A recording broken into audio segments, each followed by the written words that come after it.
साथियों नमस्कार। इस तीसरे लेक्चर में आपका स्वागत है। इस लेक्चर में हम जानेंगे पूर्ण संख्याओं पर संक्रियाएं तथा उनका गुणधर्म। आओ सीखें या सीखे गणित कक्षा 6 जो उत्तर प्रदेश SCERT द्वारा प्रकाशित है, जो सभी परिषदीय विद्यालयों में प्रयुक्त होती है, उसका हम इकाई 1 से लेकर इकाई 16 तक सभी भागों को हम अलग अलग वीडियो के माध्यम से आपके सामने हम प्रस्तुत करने वाले हैं। अभी ये जर्नी लेक्चर 3 तक पहुंच गई है। अगर आप हमारे पुराने 2 लेक्चर को नहीं देखे हैं तो आप उनको जरूर देखें। अगर हमारे चैनल पर आप नए हैं तो हमारे चैनल को सब्सक्राइब करें, लाइक करें और अधिक से अधिक लोगों को शेयर करें। तो आइए हम शुरू करते हैं पूर्ण संख्याओं पर आधारित उनकी संक्रियाएं और गुणधर्म उनका। तो पूर्ण संख्याएं क्या होती हैं, रिवाइज करते हैं। शून्य से प्रारंभ होती हैं, 0 1 2 3 4 5 6 7 8 9 10, इस तरह से अनंत गिनती तक, अनंत संख्या, अनंत गिनते चले जाएंगे जहां तक जा सकते हैं। इन सभी को हम पूर्ण संख्या कहते हैं। इन सभी संख्याओं का हम संक्रियाएं जानेंगे। संक्रियाएं क्या होती हैं? संख्याएं 4 तरह की होती हैं साथियों। संक्रियाएं कितने तरह की होती हैं? संक्रियाएं 4 तरह की होती हैं। आप सब जानते हैं, जोड़ की संक्रिया होती है, घटाव की संक्रिया होती है, गुणा की संक्रिया होती है और भाग की संक्रिया होती है। ये मुख्य रूप से गणित में ये 4 प्रकार की संक्रियाएं होती हैं और इन 4 प्रकार की संक्रियाओं में हम केवल और केवल इसमें योग का प्रगुण पढ़ेंगे। किसका प्रगुण पढ़ेंगे हम? योग का। योग की संक्रिया, योग मतलब जोड़ की संक्रिया। तो इन चारों संक्रियाओं को हम पूरे वीडियो में कवर करेंगे। सबसे पहले हम सीखेंगे योग का प्रगुण। प्रगुण एक एक चीजों को समझते हैं। पूर्ण संख्याएं क्या होती हैं आप समझ गए। योग किसे कहते हैं? योग मतलब जोड़ होता है। और प्रगुण क्या होता है? जोड़ के विशेष नियम। प्रगुण, गुण मतलब होता है उनका विशेषता क्या है, जोड़ने की क्या विशेषता, उनको जोड़ने पर क्या होगा, किनको जोड़ने पर? पूर्ण संख्याओं को जोड़ने पर। तो इनके जोड़ने के हमारे पास 4 प्रमुख नियम हैं, 4 प्रमुख गुणधर्म हैं इनके। पहला है योग का समवरक प्रगुण। पहला कौन सा प्रगुण है? योग का समवरक प्रगुण। हम जानेंगे कि समवरक प्रगुण क्या कहता है। दूसरा योग का क्रम विनिमेय प्रगुण। दूसरा है योग का क्रम विनिमेय प्रगुण। तीसरे नंबर पे हम जानेंगे योग के तत्समक अवयव के बारे में, कि योग का तत्समक ये विशेष गुण है कि कौन सा तत्समक। तत्समक का मतलब होता है जिसका योग किया जाए तो उस पर कोई प्रभाव नहीं पड़े। ऐसी संख्या, ऐसा अंक जिसका किसी संख्या के साथ योग किया जाता है तो उसका जो योगफल आता है उसके योगफल पर कोई परिवर्तन नहीं होता है, उसको हम तत्समक कहते हैं। और अंत में हम सहचर्य। सहचर्य मतलब साथ लेकर के। अगर हमारे पास कई अंक हैं और उसमें से हम कुछ अंकों को साथ लेते हैं, फिर उसके बाद वाले अंक को साथ लेते हैं, तो किस तरह से इसके योग पर क्या असर पड़ेगा, इसके बारे में ये हमारा प्रगुण कहता है। सबसे पहले हम शुरू करते हैं योग का समवरक प्रगुण। योग का मतलब है 2 चीज़ों को मिलाना। कितने चीज़ों को मिलाना? 2 चीज़ों को मिलाने से जो एक तीसरी चीज़ प्राप्त होती है उसको हम ये क्या कहते हैं? योग। 2 चीज़ें क्या हो सकती हैं?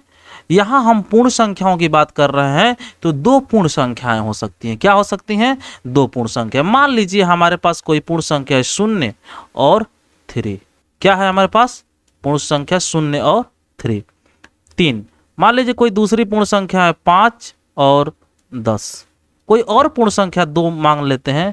हमारे पास पूर्ण संख्या है 15 और 25। 2 पूर्ण संख्या है। तो 2 पूर्ण संख्याओं का योग, 0 और 3 का योग क्या होगा? जब हम जोड़ेंगे तो हम कभी भी योग करेंगे तो 2 से अधिक का योग एक ही बार कर सकते हैं?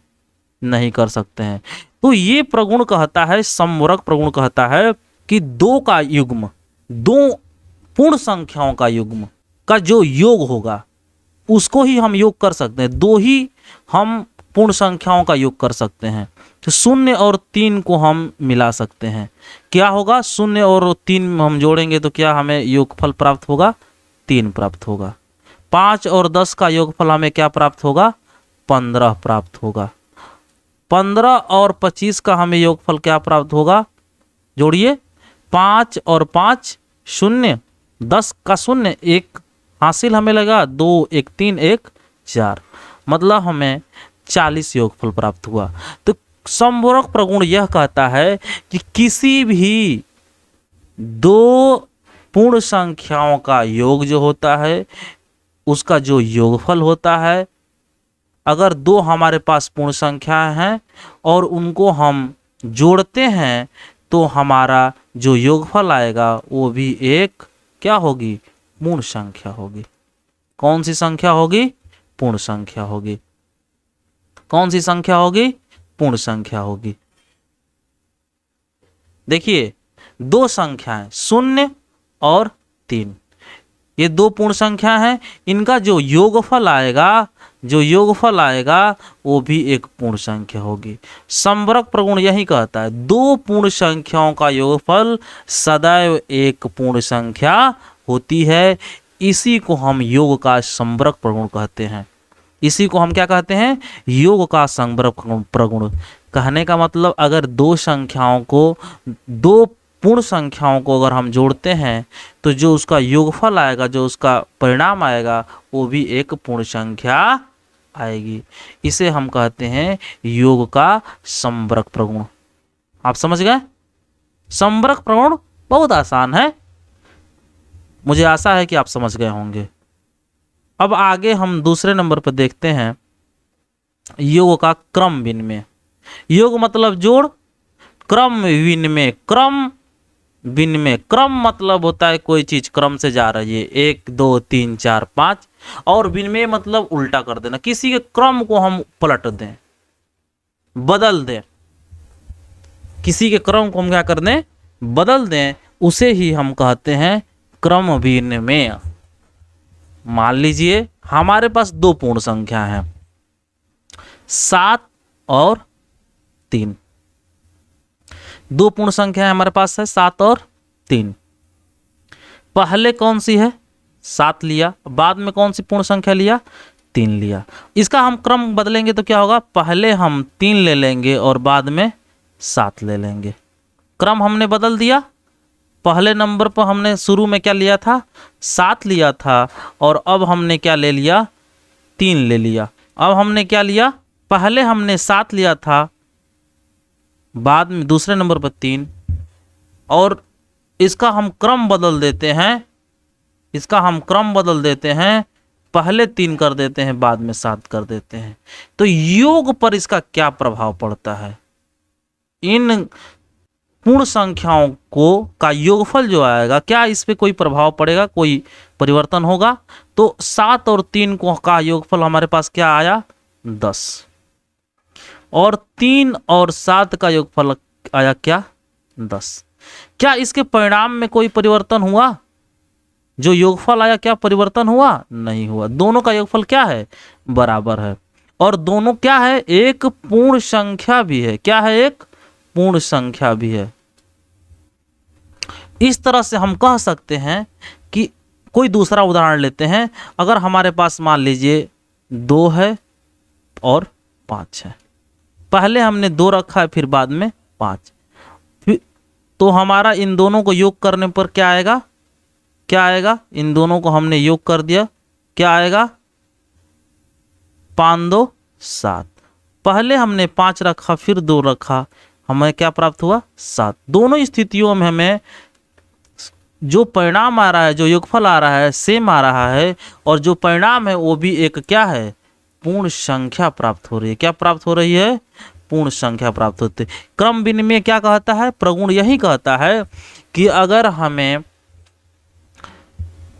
दो पूर्ण संख्याओं के क्रम को बदल देते हैं, या 2 से अधिक पूर्ण संख्याओं के अगर हम क्रम को बदल देंगे, तो उसका जो योगफल आएगा उसके योगफल पर उसका कोई प्रभाव नहीं पड़ेगा, अर्थात क्रम विनिमय प्रगुण लागू होगा। क्रम बदलने से उसके मान में परिवर्तन नहीं होगा। इसी को हम कहते हैं क्रम विनिमय प्रगुण। उदाहरण के तौर पे 2 से अधिक का देखते हैं, 3, 2 और 4। 3, 2 और 4, इसका क्रम बदल देते हैं। पहले लिखते हैं 4, फिर लिखते हैं 2, फिर लिखते हैं 3। फिर क्रम बदल देते हैं, पहले लिखते हैं 2, फिर लिखते हैं 3, फिर लिखते हैं 4। हम इसको 3 तरीके से लिख सकते हैं। इन तीनों तरीकों से लिखने के बाद, क्रम बदलने के बाद जो हमारा योगफल आया 3, 2, 5, 4, 9। यहाँ भी योगफल हमें प्राप्त हुआ 4, 2, 6 और 3, 9। और यहाँ भी हमें योगफल मिला 2 और 3, 5 और 5 और 4, 9। तो हम देख रहे हैं कि तीनों का जो योगफल आ रहा है वो बराबर आ रहा है। क्या आ रहा है? बराबर आ रहा है, कोई अंतर नहीं कैसे भी जोड़ने पर। तो ये योग का क्रम विनिमय प्रगुण है कि 2 या 2 से अधिक क्रमागत पूर्ण संख्याएं हों चाहे न हों, उनको कैसे भी इधर उधर करके भी अगर हम उन सभी अंकों को जोड़ देते हैं, उन सभी संख्याओं को जोड़ जाते हैं, तो जो उसका योगफल आएगा वो एक पूर्ण संख्या होगी और सभी पूर्ण संख्या एक दूसरे से बराबर होंगी।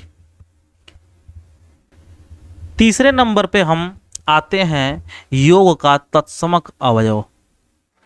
जैसा कि हमने शुरू में बताया था कि अवयव तत्समक का मतलब होता है जिससे किसी पर कोई प्रभाव न पड़े।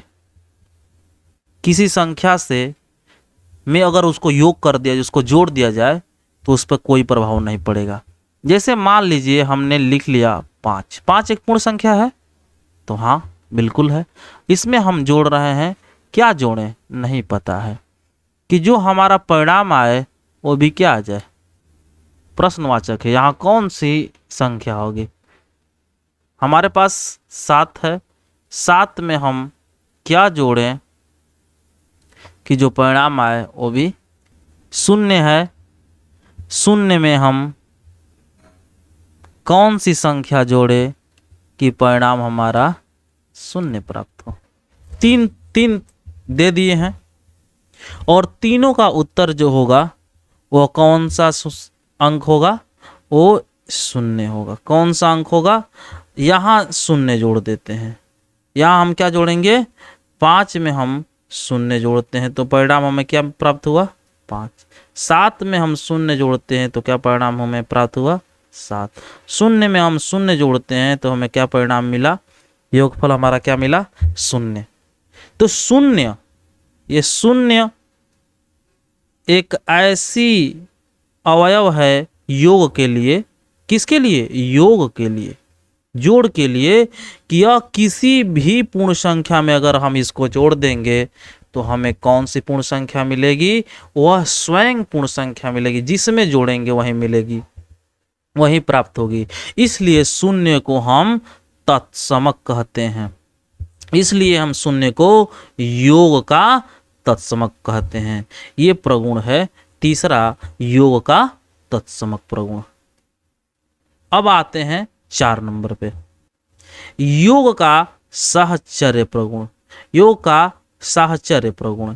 योग का साहचर्य प्रगुण क्या कहता है कि अगर हमारे पास 2 से अधिक संख्याएं हैं, 2 से अधिक संख्याओं को हमें जोड़ना है। जैसे मान लीजिए हमारे पास हैं 5, 7 और 9, 3 संख्याएं हैं। इनका हम युग्म बनाते हैं। क्या बनाते हैं? युग्म बनाते हैं। 2 तरीके से युग्म बना सकते हैं। 5 और 7 को एक बार रख सकते हैं। दूसरा 3 तरीके से युग्म बना सकते हैं। कितने तरीके से बना सकते हैं? 3 तरीके। 5 और 7 को लिख सकते हैं, 9 को बाहर रख सकते हैं। दूसरा युग्म ये बन सकता है, 7 और 9 को हम एक साथ रख सकते हैं और 5 को हम बाहर रख सकते हैं। तीसरा युग्म ये बन सकता है कि हम 5 और 9 को एक साथ रख सकते हैं और 7 को बाहर रख सकते हैं। तीन संख्याओं में 3 तरह के युग्म बन सकते हैं। अब इन युग्मों में क्या करना है कि कभी भी योग होगा तो 2 ही संख्याओं का होता है। 2 से अधिक संख्याओं का योग एक ही पर हो सकता है। पहले हमें 2 ही अंकों को जोड़ना पड़ेगा। तो युग्म का मतलब है इनका जोड़ा बनाना। अगर हम 5 में 7 को जोड़ते हैं, क्या करते हैं? 5 में 7 को जोड़ते हैं। सबसे पहले हम 5 को 7 में जोड़ते हैं, 7 को 9 में जोड़ते हैं, 5 को 9 में जोड़ते हैं। 5 को 7 में जोड़ेंगे तो क्या मुझे प्राप्त हुआ? 12। और 12 के बाद हम फिर इस 9 को जोड़ेंगे, फिर दोबारा हमारा ये युग्म बन जाएगा, बनेगा। यहाँ हमने 9 और 7 को क्या जोड़ा तो क्या प्राप्त हुआ? हमें 16 प्राप्त हुआ। फिर हमने 5 को लाया तो ये भी एक हमारा युग्म बन गया। यहाँ भी 9 और 5 को जोड़ा तो हमें 14 प्राप्त हुआ और फिर 7 को लाया, एक युग्म बन गया। फिर देखते हैं इनका योग। 12 और 7 को जोड़ने पर हमें क्या प्राप्त होगा? 21। 16 और 5 क्या होगा? यहाँ भी क्या हो जाएगा? 21। और 14 और 7 जोड़ने पर हमें क्या प्राप्त होगा? 21। क्या मिला हमको? कुछ समझ में आ रहा है?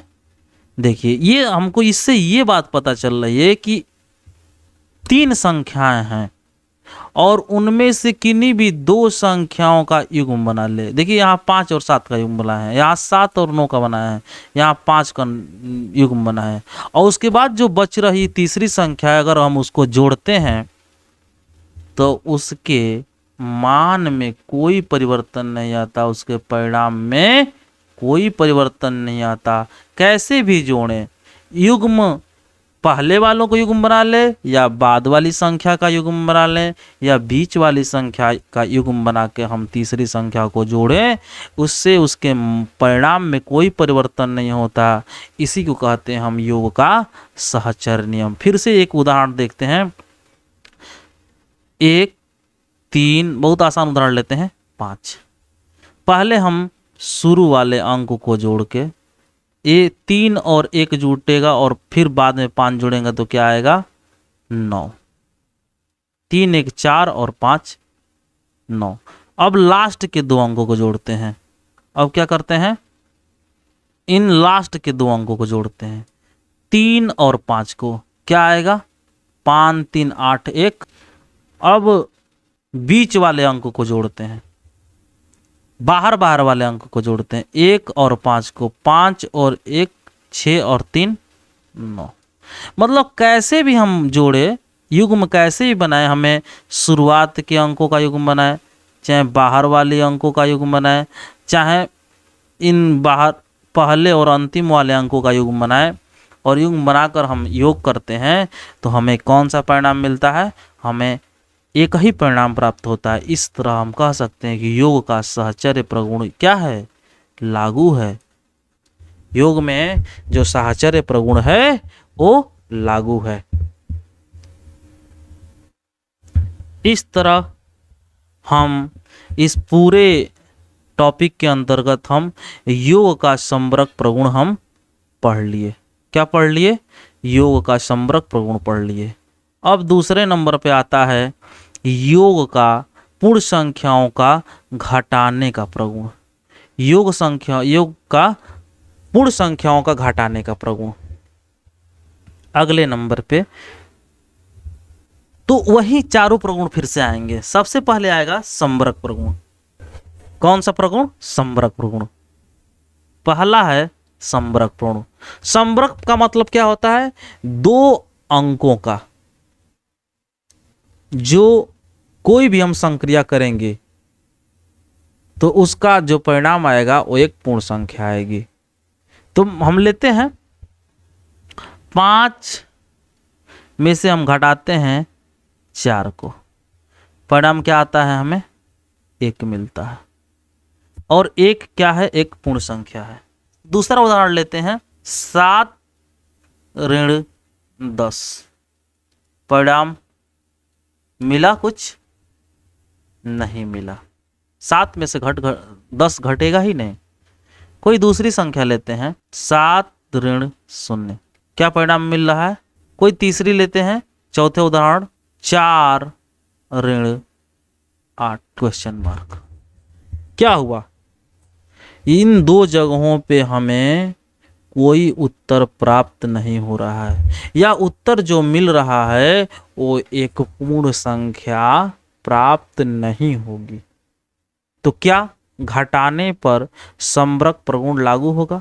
क्योंकि वो तो कहता है कि अगर दो संख्याओं का जो भी प्रगुण हो, जैसा कि योग में लागू हुआ था कि दो संख्याओं को अगर हम जोड़ते हैं तो उनका योग एक पूर्ण संख्या प्राप्त होगी। दो पूर्ण संख्याओं को जोड़ेंगे तो उनका योग फल क्या होगा? एक पूर्ण संख्या होगी। लेकिन घटाने में क्या ऐसा है? नहीं है। घटाने में समवर्ग प्रगुण नहीं लागू होता है, नहीं लागू होता है। दूसरे नंबर पर चलते हैं, क्रम विनिमय देखते हैं।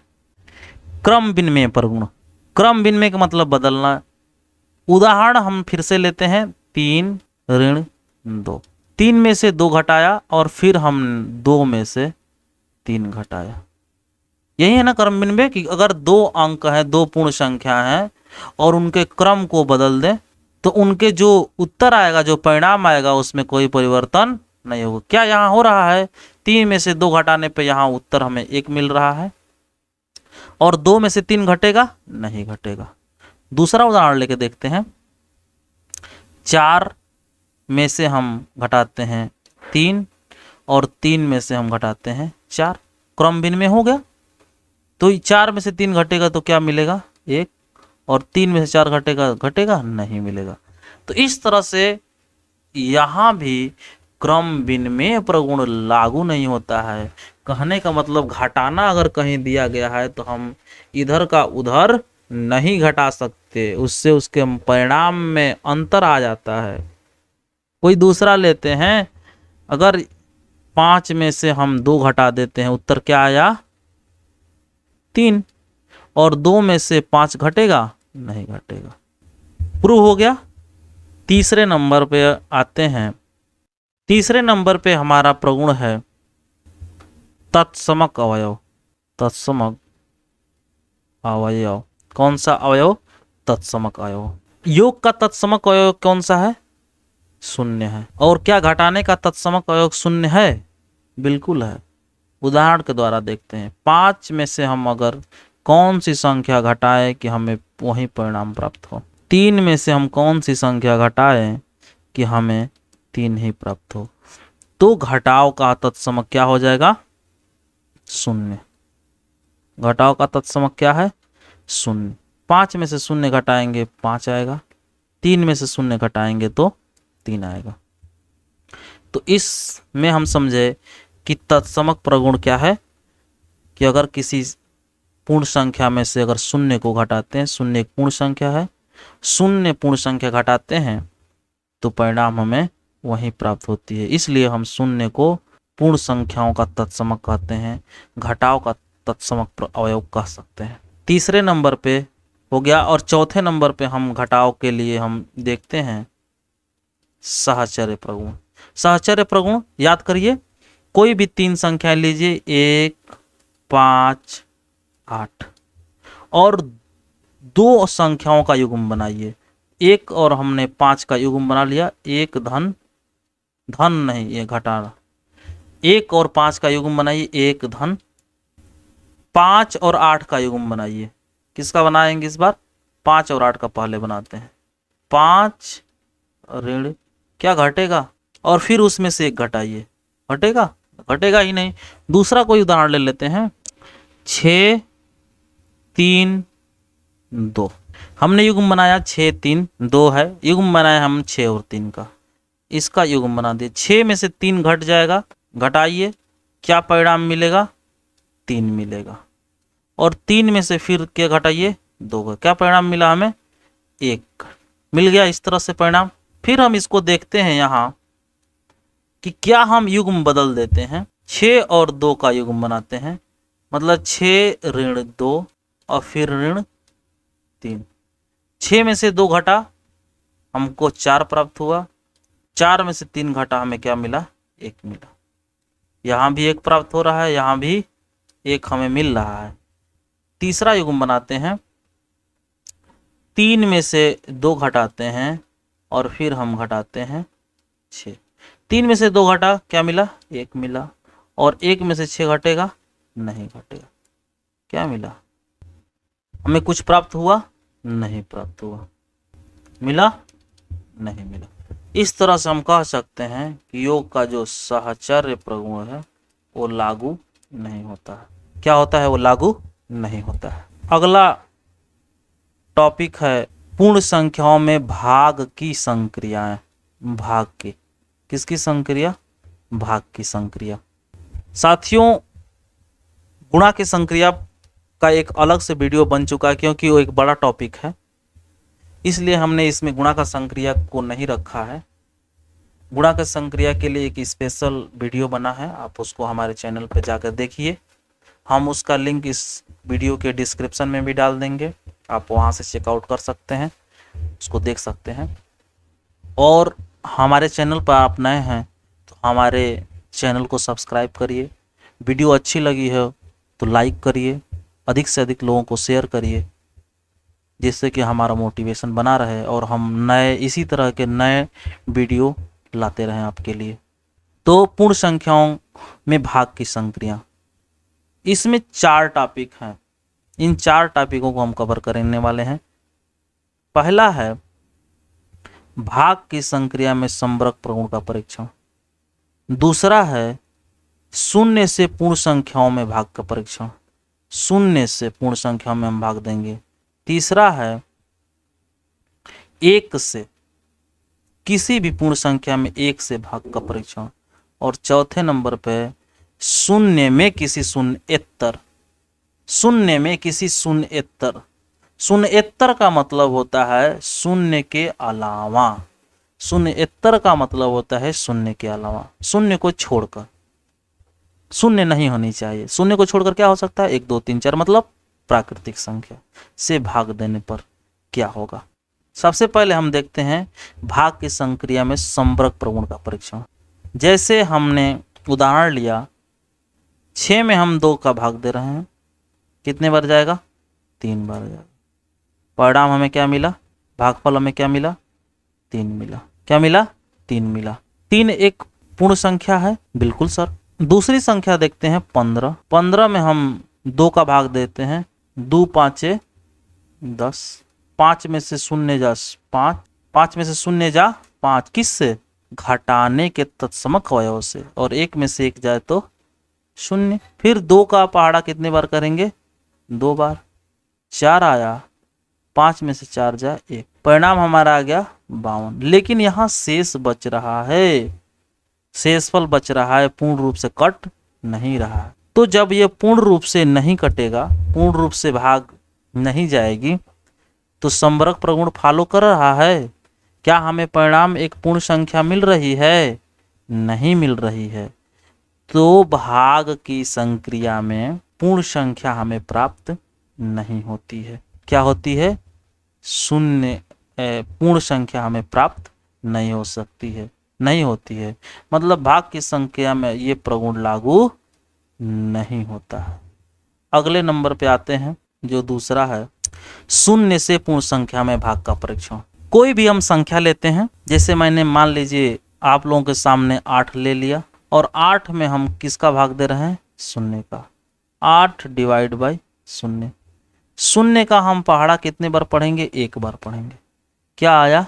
शून्य। फिर क्या आ गया घटाने पर?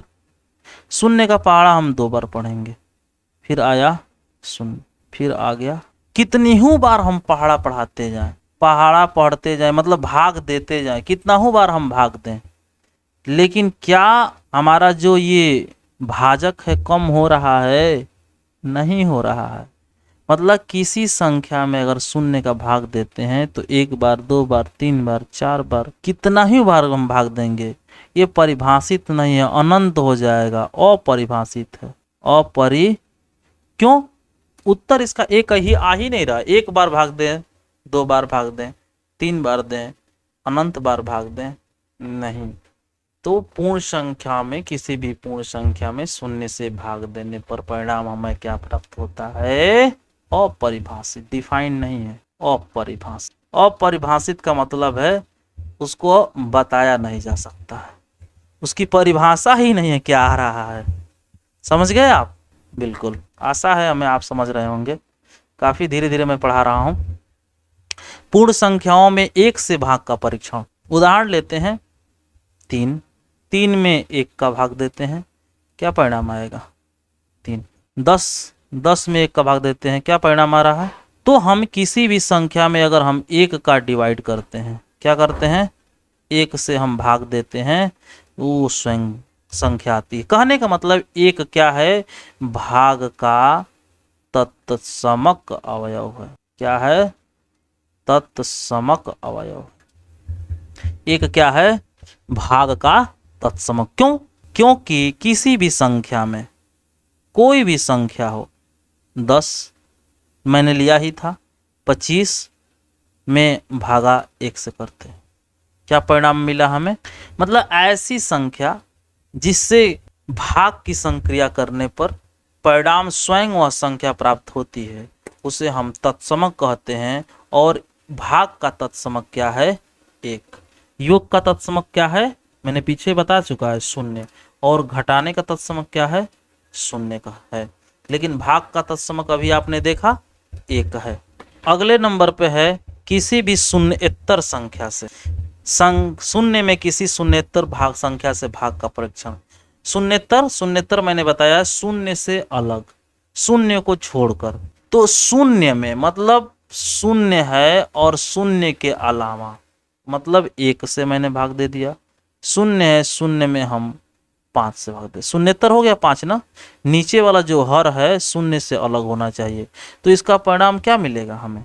1 का पहाड़ा हम कितने बार पढ़ेंगे तो 0 आएगा। 0 में हम 1 से भाग देते हैं, 0 1 0 0। तो क्या परिणाम मिल रहा है? 0 मिल रहा है। 0 बार, 0 में हम 5 का भाग दे रहे हैं, कितनी बार जाएगा? 0 बार। क्या मिला हमें? 0। तो कहने का मतलब यह प्राप्त हो रहा है कि किसी भी शून्येतर संख्या से 0 में भाग देने पर परिणाम हर समय 0 प्राप्त होता है। यह प्रगुण कहता है कि किस शून्येतर पूर्ण संख्या से भाग देने पर जो भागफल आता है, क्या आता है? 0। अगला और अंतिम, लास्ट है किसी भी शून्येतर पूर्ण संख्या में उसी शून्येतर पूर्ण संख्या से भाग देना। इस चीज को मैंने ऊपर नहीं लिखा, 4 टॉपिक लिखा था, 5वां टॉपिक है किसी भी शून्येतर, शून्य के अलावा मान लीजिए 5 है और फिर उसी पूर्ण संख्या से भाग देने पर परिणाम क्या होता है? स्वयं में स्वयं का भाग दे देंगे तो हर समय भागफल क्या आएगा? 1 आएगा। 10 है, 10 में हम 10 का भाग देंगे तो हर समय परिणाम क्या आएगा? 25 डिवाइड बाई 25 परिणाम। तो किसी भी शून्येतर पूर्ण संख्या में उसी पूर्ण संख्या से भाग देने पर भागफल हमें क्या प्राप्त होता है? 1 प्राप्त होता है। इसमें 3 महत्वपूर्ण चीजें हैं। एक तो यह कि किसी भी पूर्ण संख्या में वो उसी पूर्ण संख्या से भाग देने पर परिणाम हमें 1 प्राप्त होता है। दूसरा महत्वपूर्ण है कि किसी भी शून्येतर पूर्ण संख्या से भाग देने पर, 0 में भाग देने पर परिणाम क्या होता है? 0 होता है। और इसके पहले तत्समक अवयव, भाग का तत्समक अवयव क्या है? पूर्ण संख्याओं में 1 भाग का परीक्षण करने में हमें प्राप्त होता है कि किसी भी संख्या में हमें 1 से भाग देने पर वही परिणाम प्राप्त होता है, इसलिए 1 को हम भाग का तत्समक अवयव कह सकते हैं। इस तरह से साथियों हम पूर्ण संख्याओं में सभी टॉपिक को हम कवर कर चुके हैं। आप लोगों के लिए कुछ अभ्यास प्रश्न दिए गए हैं, नीचे हम दे देंगे, आप उसको कर लीजिएगा। हमने सीखा समवरक प्रगुण, हमने सीखा क्रम विनिमय प्रगुण, हमने सीखा तत्समक अवयव, हमने सीखा सहचर्य प्रगुण और शून्येतर संख्या। पहले तो इतनी चीजों को हमने, इन नए शब्दों को जाना। क्रमागत संख्याओं को हम जान चुके हैं पिछले वीडियो में। किसको जान चुके हैं? क्रमागत संख्याओं को जान चुके हैं। तो हमने सीखा है समवरक प्रगुण, क्रम विनिमय प्रगुण, तत्समक प्रौढ़, सहचर्य प्रौढ़, योग का, घटाव का और भाग का। इन वीडियो में हम तीनों के प्रगुणों को हम सीख चुके हैं। अगर ये वीडियो आपको अच्छा लगा हो तो लाइक करें, कमेंट करें, कोई सुझाव हो तो, किसी प्रकार कोई चीज़ नहीं समझ में आ रहा हो तो आप उसको ज़रूर लिखें। अगर आप हमारे चैनल पर नए हों तो सब्सक्राइब करें और ऑल का बेल घंटी ज़रूर दबाएं। इस वीडियो को अधिक से अधिक लोगों को, अपने दोस्तों, अपने सहपाठियों के साथ शेयर करें।